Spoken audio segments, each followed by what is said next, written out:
nobody ever invented money. There was no meeting. Nobody stood up and said, "Hey, I have a great idea. Let us make money." That never happened.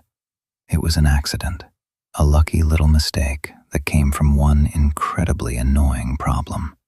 So go back with me, thousands of years. There is no money yet. None. No coins, no paper, no cards, nothing.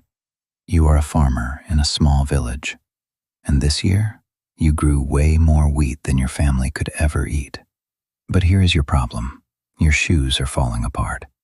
Now, lucky for you, there's a man just down the path who makes shoes. So you heave a big sack of wheat over your shoulder, walk to his door and say, "I will trade you this wheat for a pair of shoes." Simple, right? You have something, he has something, you swap, everybody wins. Except he looks at your wheat and he says, "No thank you, I already have plenty of food." And just like that, you are stuck. And this is the problem that trapped people for thousands of years. For a trade to actually work, you both have to want what the other person has at the very same time. You want shoes, but the shoemaker, he does not want wheat. He wants a goat. So now, to get one pair of shoes, you first have to find someone with a goat who wants your wheat, trade for the goat, and carry it all the way back to the shoemaker. All of that just for one pair of shoes. And oh, it gets worse. Because while you are running around looking for goats, your wheat is sitting there, slowly rotting in the sack. And the goat? The goat could get sick, or run away, or just die on the long walk over. So you rush. You are almost out of time.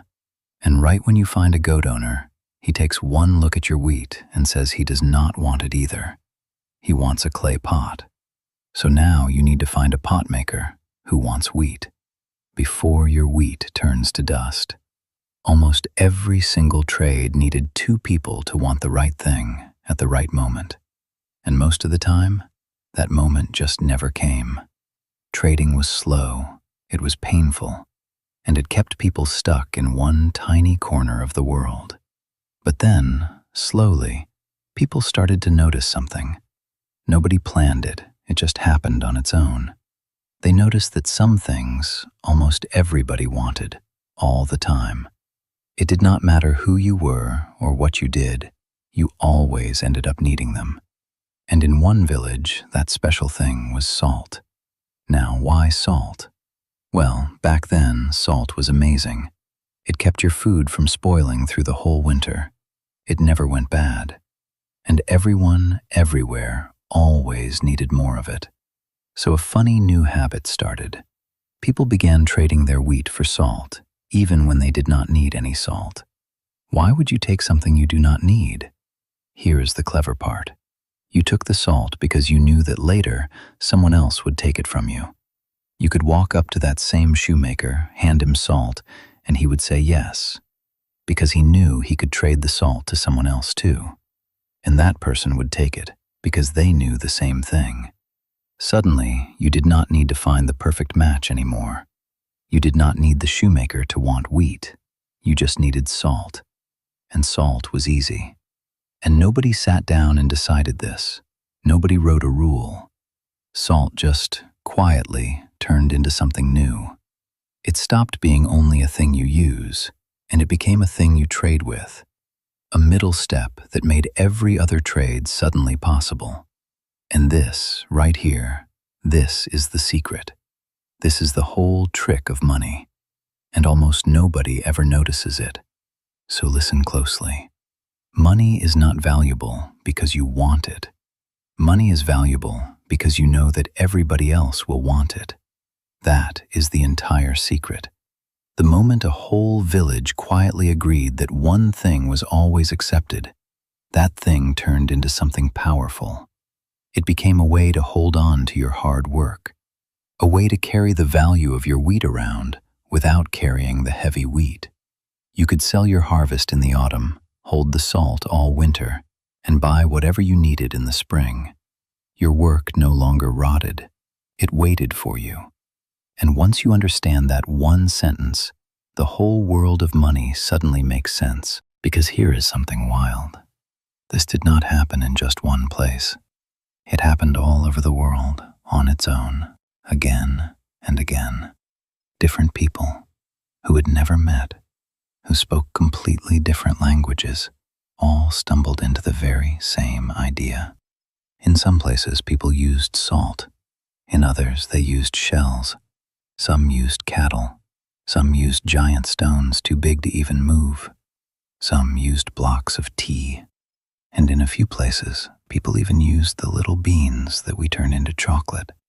Nobody chose these. Each village just landed on whatever thing everyone there already trusted. But most of these things had a weakness. Cattle get old and die. Salt melts away in the rain. Wheat rots. Shells crack and break. People needed something tougher, something that would last, something you could break into tiny pieces for small trades and stack into big piles for big ones. Something hard to find, but not impossible. And bit by bit, place after place, people kept landing on the same answer: metal, especially gold and silver. Think about how perfect metal is for this. It does not rot. It does not die. You can melt it, cut it, shape it, bury it, and dig it up years later, and it is exactly the same. A tiny piece can be worth a whole lot. And if you need to make a smaller trade, you just cut off a smaller piece. And there was one more thing that made metal special. It was hard to fake. You cannot grow gold in a field or make it in a kitchen. You have to dig it out of the ground, and there is only so much of it. That rareness is exactly what made people trust it. No king ordered any of this. Metal became money simply because, quietly and slowly, it beat everything else at the job. But there was still one last annoying problem. Even with metal, every time you traded a lump of gold or silver, you had to stop and weigh it. And you had to check it was real and not secretly mixed with cheap metal to trick you. Every single time. It was slow, and people cheated a lot. So someone, somewhere, had a brilliant idea.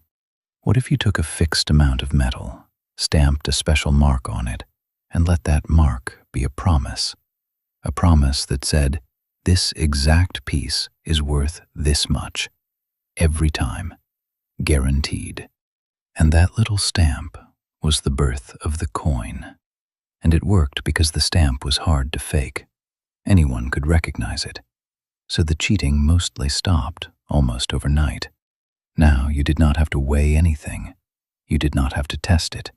You did not even have to trust the metal anymore. You just had to trust the stamp. And that changed everything. Because now, for the very first time, trust was something you could hold in your hand. And now, for the part that should genuinely blow your mind, the coin was never really about the metal at all. The metal was just a thing everyone agreed to believe in. And once people got used to trusting the stamp instead of the metal slowly stopped mattering. So people moved to paper. At first, the paper was just a promise that real gold was waiting somewhere safe. But after a while, people stopped checking for the gold.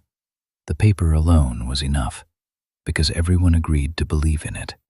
And that is exactly why, today, the money in your pocket is just paper. Or these days, not even paper, just glowing numbers on a screen. There is no gold hiding behind it. There is nothing behind it at all, except that very same accident from thousands of years ago. You accept money because you know the next person will accept it too. That is it. That is the whole thing. It is a belief, a shared belief, quietly passed down, all the way from a farmer standing at a shoemaker's door, holding a sack of wheat that nobody wanted. So the next time you tap your card, or hand over a note, or just watch a number move on a screen, stop for 1 second and remember what you are really holding. It is not gold. It is not paper. Not really. You are holding a promise. A promise that billions of people, people you will never even meet, have all quietly agreed to keep. It is maybe the most powerful idea humans ever had, and the strangest part of all, nobody ever meant to invent it.